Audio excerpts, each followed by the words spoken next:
ఓం నమః శివాయ. ఓం నమో నారాయణాయ. నరదృష్టి నివారణ అక్షర తులాభార కాల భైరవాయ నమో నమః. హరి ఓం. ఆదిత్యాయ సోమాయ మంగళాయ బుధాయ చ గురు శుక్ర శనిభ్యశ్చ రాహవే కేతవే నమో నమః. ఓం కాళకాలాయ విద్మహే కాళాతీతాయ ధీమహి తన్నో కర్మ నివారణ నరదృష్టి నివారణ కాళభైరవాయ నమో నమః. హరి ఓం. మా ఛానల్కి స్వాగతం. చూస్తున్న వీక్షకులకు ప్రేక్షకులకు ప్రియ కాళభైరవ భగవద్బంధులకి స్వాగతం పలుకుతూ సనాతన ధర్మ సంరక్షకులకి అలాగనే జ్యోతిష అభిమానులకు అందరికీ కూడా ముందస్తుగా తెలుగు ఉగాది పండగ శుభాకాంక్షలు.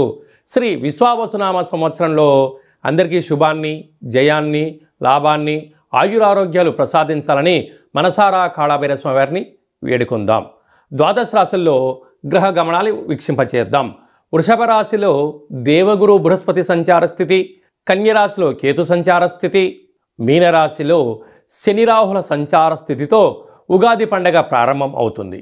అదే కాకుండా ఈ సంవత్సరము మనకు మే నెలలో రాహుకేతులు మారడం, అలాగనే దేవగురు బృహస్పతి మిథున రాశిలోకి సంచారం చేయడం జరుగుతుంది.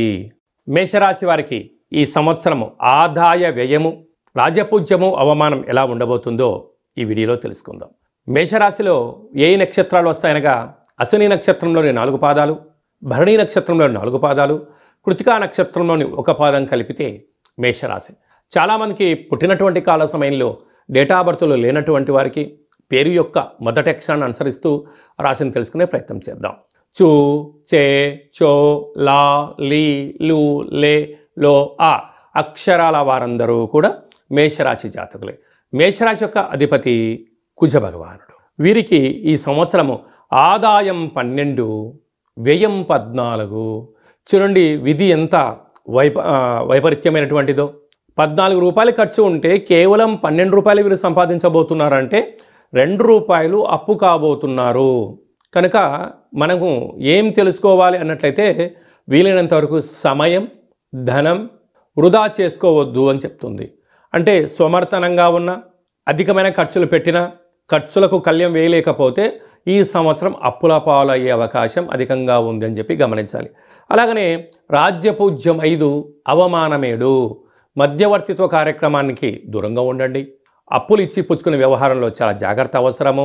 అదే కాకుండా ఉగాది పండగ ప్రారంభం నుంచే ఏళ్లనాటి శని మేషరాశి వారికి ప్రారంభం కాబోతుంది అని చెప్పి మీరు గుర్తుపెట్టుకోగలగాలి. కనుక ఆయుకారకుడు, ప్రాణదాత, కర్మప్రదాత శని భగవానుడు రాగానే మేషరాశి వారు ఎలాంటి స్థితిని అవలంబించాలి అన్నట్లయితే వీలైనంత వరకు మౌనం, ధ్యానం, ఏకాగ్రత, సత్ప్రవర్తన, శుచి, శుభ్రత, వీలైనంత వరకు అధర్మం వైపు ప్రయాణం చేయకపోవడం. మీ జన్మ నక్షత్రం రోజున అంటే సంవత్సరం పొడవునా శనివారం, మంగళవారం, పూర్ణిమ, అమావాస్య తిథులు యందున ముఖ్యమైనటువంటి పనులు వాయిదా వేసుకోవడం, వీలైతే ఉప ఆవాసానికి దగ్గర అవ్వడం. అలాగనే ప్రతి శనివారం పూట ఓం క్రాం క్రీం క్రోం సహ శనయే నమః అనేటువంటి నామాన్ని నక్షత్రాలు 27 కనుక 27 సార్లు రాయడం.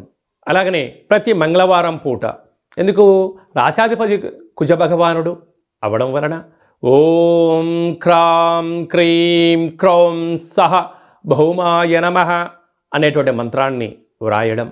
నవగ్రహ తులాభార కార్యక్రమంలో మీరు పాల్గొనడం వలన భగవంతుడు తృప్తి చెంది విద్యలో, ఉద్యోగంలో, వ్యాపారంలో, ఐశ్వర్యంలో ఉన్నత స్థితికి మేషరాశి వారిని తీసుకురాబోతుందని చెప్పి గమనించాలి.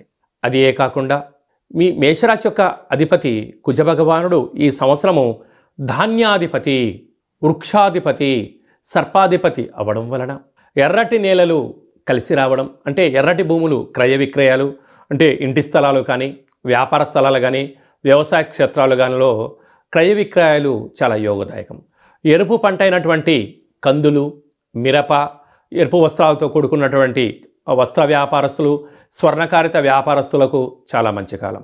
కనుక వీలైనంత వరకు ఈ సంవత్సరము ఆధ్యాత్మికమైన చింతనతో మీరు ప్రయాణం చేయగలిగినట్లయితే వీలైనంత వరకు ప్రతిరోజు కూడా ఉతికిన వస్త్రాలు ధరింప చేయగలిగితే మీ తొలిమెట్టు విజయం అక్కడి నుంచే ప్రారంభమవుతుంది.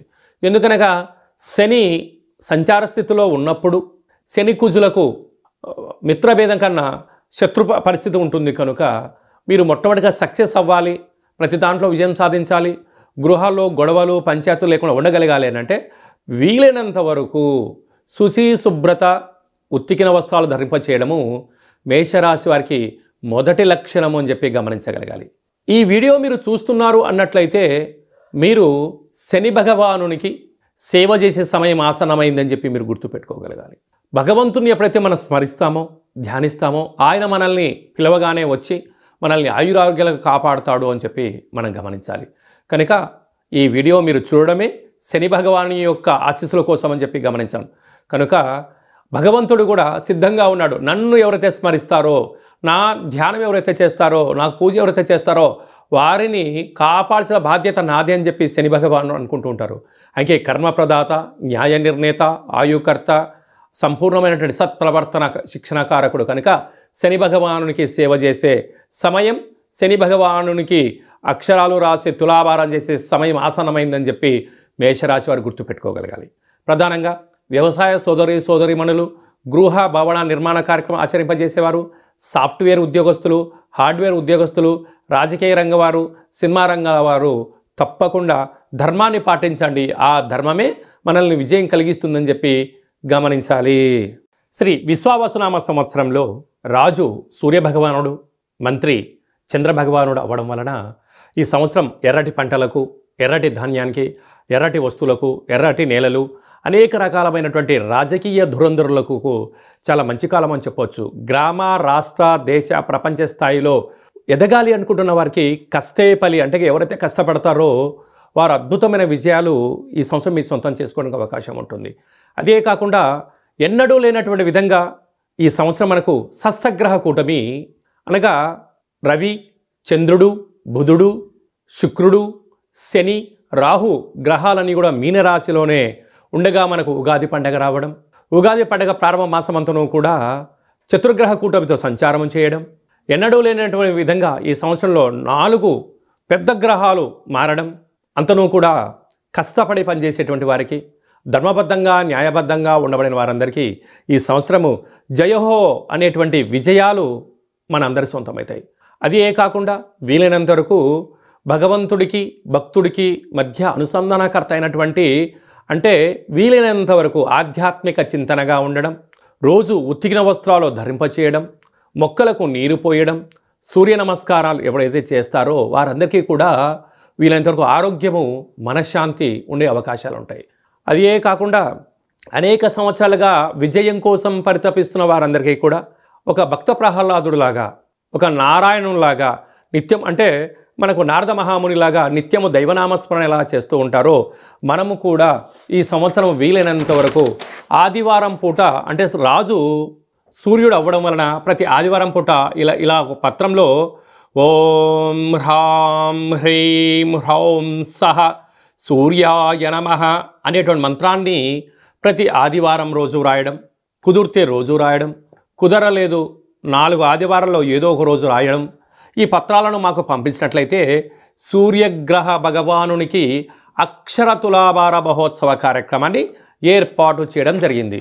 ముందు తులాభారము అనగానే మనము విద్యలో కానీ ఉద్యోగంలో కానీ విజయం సాధించినప్పుడు మనము షష్ఠపూర్తి కాల సమయంలో చాలా అరుదుగా చూస్తూ ఉంటాం. ఒకవైపు ధాన్యాన్ని, ఒకవైపు యజమానిని కూర్చోబెట్టి తులాభారం చేస్తూ ఉంటారు. కళౌ వెంకటనాయక అనే వెంకటేశ్వర స్వామి యొక్క దేవాలయంలో రూపాయి బిళ్ళలతో తులాభారం చేస్తారు. ఎందుకు? లక్ష్మీ కటాక్షం కోసం 7 తరాలు కూర్చొని తిన్న తరగనంత ఆస్తి ఐశ్వర్యం కోసం అక్కడ తులాభారం చేస్తూ ఉంటారు. తెలంగాణ రాష్ట్రంలో గిరిజన జాతర అయినటువంటి సమ్మక్క సారక్క దేవాలయంలో బెల్లంతో తులాభారం చేస్తారు. ఎందుకు చేస్తారంటే అమ్మవారి యొక్క ఆశీస్సుల కోసం. అందుకే మనం తెలంగాణలో బెల్లాన్ని బంగారం అని చెప్పుకుంటూ ఉంటాం. అలాగనే మధురలో కృష్ణ పరమాత్మునికి వెన్నతో తులాభారం చేస్తూ ఉంటారు. అయితే చూడండి, మార్వాడి చూడండి, చిన్న జీవనాన్ని ప్రారంభించి కొద్ది కాలం కాగానే వాళ్ళు అపార కుబేర సంపన్నులుగా జీవనాన్ని పొందుతూ ఉంటారు.